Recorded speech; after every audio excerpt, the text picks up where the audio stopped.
असा विचार करा, तुमच्या कम्प्युटरमध्ये एक असा डिजिटल असिस्टंट आहे जो फक्त तुमच्या प्रश्नांची उत्तरं देत नाही, तर प्रत्यक्षात तुमचं कामही पूर्ण करतोय. होय, फाईल्स उघडणं, डेटा एंट्री करणं, सगळंच. रोजच्या त्या कंटाळवाण्या कामातून सुटका मिळवण्याची आता वेळ आली आहे. आजच्या या विश्लेषणात आपण अशाच एका ऑटोनॉमस म्हणजेच स्वतःहून काम करणाऱ्या AI सहकार्याबद्दल जाणून घेणार आहोत. आता हा बदल नेमका काय आहे, पारंपरिक चॅटबॉट आणि या नवीन एजंटिक AI मधला फरक समजून घेणं खूप गरजेचं आहे. आतापर्यंत आपण AIला फक्त प्रश्न विचारायचो आणि तो मजकूर लिहून द्यायचा, बरोबर? पण एजंटिक AI हा नुसता चॅटबॉट नाहीये, तो एक एजंट आहे. तो स्वतःहून ॲक्शन्स घेऊ शकतो, तुमच्या फोल्डर्समध्ये जाऊन फाईल्स मॅनेज करू शकतो, एडिट करू शकतो. प्रोफेशनल्सच्या रोजच्या कामाची पद्धत यामुळे अक्षरशः मुळापासून बदलणार आहे. चला तर मग अँथ्रॉपिकच्या क्लॉड कोवर्क या भन्नाट तंत्रज्ञानात सखोल डुबकी मारूया. हा एजंटिक AI नेमकं काय आहे आणि तो आपला डिजिटल वर्कस्पेस कसा बदलतोय हे आपण अतिशय सोप्या भाषेत आणि प्रत्यक्ष उदाहरणांसह समजून घेऊया. आज आपण काय काय पाहणार आहोत, तर सर्वात आधी AI एजंटची उत्क्रांती, त्यानंतर मे 2026चे काही मोठे अपडेट्स, प्रत्यक्ष कामात हे ऑटोमेशन कसं होतं, सुरक्षितता आणि सँडबॉक्सिंगचे महत्त्वाचे मुद्दे, आणि शेवटी क्लॉड कोवर्कबद्दलचा आपला अंतिम निष्कर्ष. सुरुवात करूया आपल्या पहिल्या मुद्द्यापासून, AI एजंटची उत्क्रांती. क्लॉडचा आत्तापर्यंतचा प्रवास खरोखरच खूप रंजक राहिलाय. भूतकाळात क्लॉड कोड नावाचं टूल होतं, पण अडचण अशी होती की ते फक्त डेव्हलपर्ससाठी होतं. त्यासाठी काळ्या स्क्रीनवर म्हणजेच टर्मिनल किंवा CLIवर कमांड्स द्याव्या लागायच्या. त्यानंतर 2026च्या सुरुवातीला कॉइल्सचा लिमिटेड प्रिव्ह्यू आला खरा, पण तो खूपच महाग होता. पण आता मे 2026मध्ये याचा फुल रिलीज झालाय आणि सर्वात भारी गोष्ट म्हणजे याचा डेस्कटॉप UI अगदी साधा आणि सोपा आहे. म्हणजेच आता क्लिष्ट कोडिंगची अजिबात गरज उरलेली नाहीये. आता वळूया मे 2026च्या काही अत्यंत महत्त्वाच्या अपडेट्सकडे. यातला सर्वात मोठा आणि गेम चेंजिंग बदल कोणता असेल तर तो म्हणजे याची किंमत. सुरुवातीला हे टूल वापरण्यासाठी महिन्याला तब्बल $100 मोजावे लागायचे, जे खूपच महाग होतं. पण आता हे भन्नाट फीचर फक्त $20च्या प्रो प्लॅनमध्ये उपलब्ध झालंय. ही खरोखरच एक प्रचंड मोठी कपात आहे, ज्यामुळे हे प्रगत तंत्रज्ञान आता सर्वसामान्य प्रोफेशनल्सच्या अगदी आवाक्यात आलं आहे. तांत्रिकदृष्ट्या यात काय प्रगती झाली आहे हे पाहणंही तितकंच रंजक आहे. आता हे टूल ओपस 4.7 या नवीन मॉडेलवर चालतं.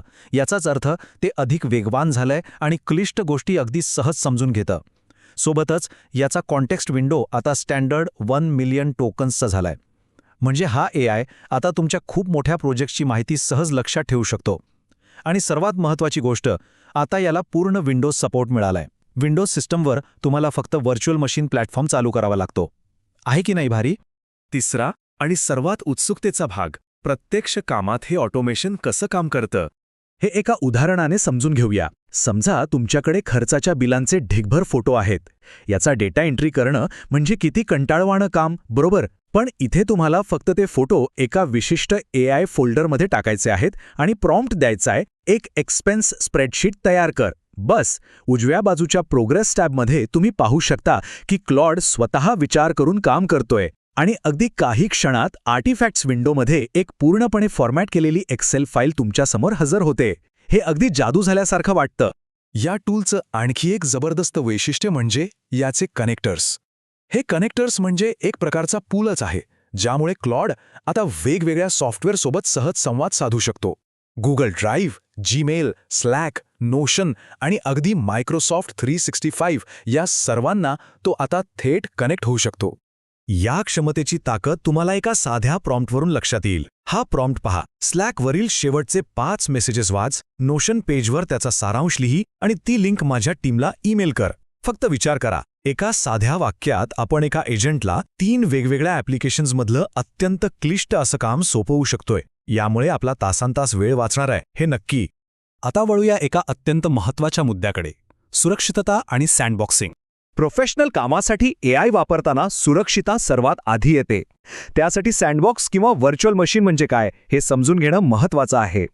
हा एक अत्यंत लहान आणि तुमच्या मुख्य सिस्टीमपासून पूर्णपणे वेगळा केलेला व्हर्च्युअल कॉम्प्युटर असतो. क्लॉड यात सुरक्षित चौकटीत राहून काम करतो. यामुळे घाबरण्याचं काहीच कारण नाही, कारण तुमच्या मुख्य कॉम्प्युटरच्या फाईल्सना हा AI चुकूनही धक्का लावत नाही. पण मग धोका नेमका कुठे आहे? तर मुख्य धोका आहे तो प्रॉम्प्ट इंजेक्शनचा. हे कसं होतं? समजा तुम्ही इंटरनेटवरून एखादी अनोळखी फाईल डाउनलोड केली, तर त्यात काही लपवलेले मेसेजेस असू शकतात. हे मेसेजेस एआयला फसवू शकतात आणि तो तुमच्या नकळत अत्यंत महत्त्वाचा डेटा बाहेर पाठवू शकतो. म्हणूनच डाउनलोड केलेल्या कोणत्याही फाईलवर आंधळेपणाने विश्वास ठेवणं खूप महागात पडू शकतं.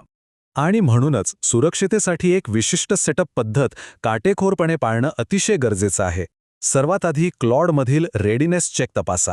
त्यानंतर एआयच्या कामासाठी एक पूर्णपणे वेगळा एआय वर्क नावाचा फोल्डर तयार करा.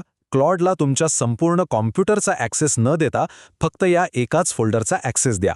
आणि सर्वात महत्त्वाचा नियम, या फोल्डरमध्ये तुमचे पासवर्ड्स किंवा बँकेची माहिती चुकूनही ठेवू नका. हे साधे नियम पाळले तर तुमचा डेटा 100% सुरक्षित राहतो. चला तर मग आता आपल्या अंतिम निष्कर्षाकडे येऊया.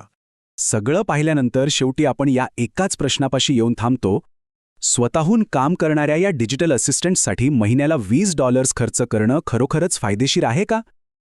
जर हा एआय एजंट तुमची कंटाळवाणी कामं करून तुमचे तासनतास वाचवत असेल, तर या डिजिटल को-वर्करचं मूल्य नक्कीच विचार करण्यासारखं आहे, नाही का? डिजिटल वर्कस्पेसचं भविष्य आता खूप वेगाने बदलत चाललंय.